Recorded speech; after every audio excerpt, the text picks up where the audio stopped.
Samajwadi party की सरकार में ऐसा होता रहा होगा। यहाँ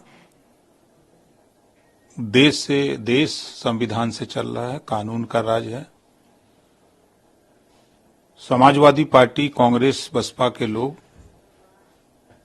जो उम्मीद जनता से लगाए थे, जनता ने उनकी उम्मीद पर पानी फेर दिया। 9 सीट जीतने का बाजा बजा रहे थे, जनता ने उनको समझा दिया। उसी की खींच को लेकर के ये लोग तरह तरह का आरोप लगा रहे हैं। सर, आरोप चुनाव हारने के बाद समाजवादी पार्टी के नेता, सांसद और विधायक भीड़ को उस्काए, ये स्पष्ट मतलब अखबारों में हमने पढ़ा, भीड़ को उस्का करके उपद्रव कराया गया कि जो हम लोगों ने आजादी के बाद से लेकर अब तक कांग्रेस, सपा, बसपा के लोग मुसलमानों के बीच में नफरत का बीज बोए हैं, ये तो नफरत खत्म होने वाली है। एक कुंदरकी की सीट पच नहीं रही है कांग्रेस, सपा, बसपा को कि ये तो मुसलमान बीजेपी को वोट कर दिया, अब अगर सब के सब चले जाएंगे तो हमारा क्या होगा। अखिलेश यादव तो कह रहे हैं सांसद वहां पे मौजूद नहीं थे, उनको गलत फंसाया गया, गलत तरीके से उनका नाम दिया गया है। अगर वहां नहीं थे तो फिर नाम कैसे आ गया? वही तो कह रहे हैं कि पुलिस गलत कार्रवाई कर रही है। कोई जरूरी है कि हम यहाँ बैठे हैं? तो आजकल तो इलेक्ट्रॉनिक युग है, मोबाइल से भी तो कह सकते हैं कि भिड़ जाओ, तो मोबाइल की रिकॉर्डिंग तो नहीं खत्म हो जाएगी।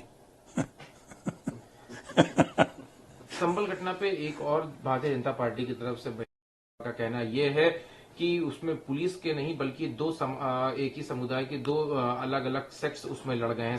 सामने पठान और तुर्कों के बीच में झगड़ा हुआ है। वो सही कह रहे हैं। कमिश्नर का भी बयान यही आया है कि 2 पक्षों में आपसी लड़ाई में लोगों ने फायरिंग की है, उनकी फायरिंग में मरे हैं। पुलिस की गोली नहीं चली है, उसकी न्यायिक जांच हो रही है। समाजवादी पार्टी को अंदेशा है तो वो जिस भी एजेंसी को लीक करके दें, जांच करा देंगे। किस चीज की जांच की? पुलिस ने असलाह चला? नहीं, पूरी घटना की जांच करा देंगे। जो दोषी होगा, दूध का दूध, पानी का पानी हो जाएगा। अरे उसके ऊपर भी जब उनसे पूछा गया माता प्रसाद पांडे से कि कहना यह है कि शेख और पठान और तुर्कों में के बीच में ये झगड़ा हुआ, तो उन्होंने कहा कि नहीं, अगर ऐसा नहीं और अगर ऐसा होता तो ये पहले हो जाता, ये सिर्फ उसी दिन क्यों हुआ? ये सोची समझी साजिश है। अब उन लोगों के हिसाब से साजिश होती रही होगी। समाजवादी पार्टी की सरकार में दंगे होते थे, 4 बार की सरकार में 815 दंगे हुए, तो दंगे के माहिर तो उनकी सरकार में लोग थे। 1300 जन की हानि हुई, बसपा में 600 दंगे हुए, तो ये दंगों का रिकॉर्ड है, तो उन लोगों के पास तो रिकॉर्ड तो होगा ही। तो क्या वजह है कि पठान और शेख तुर्कों में ऐसा झगड़ा हो गया? इसके क्या कोई साक्ष्य हैं कि वही आपस में लड़े हैं या क्या?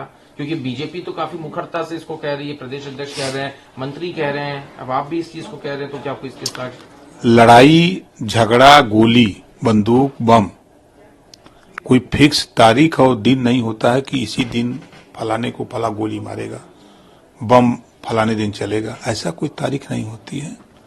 जो शरारती तत्व किसी भी दिन शरारत करते हैं, उसका खामियाजा भुगतना पड़ता है सबको।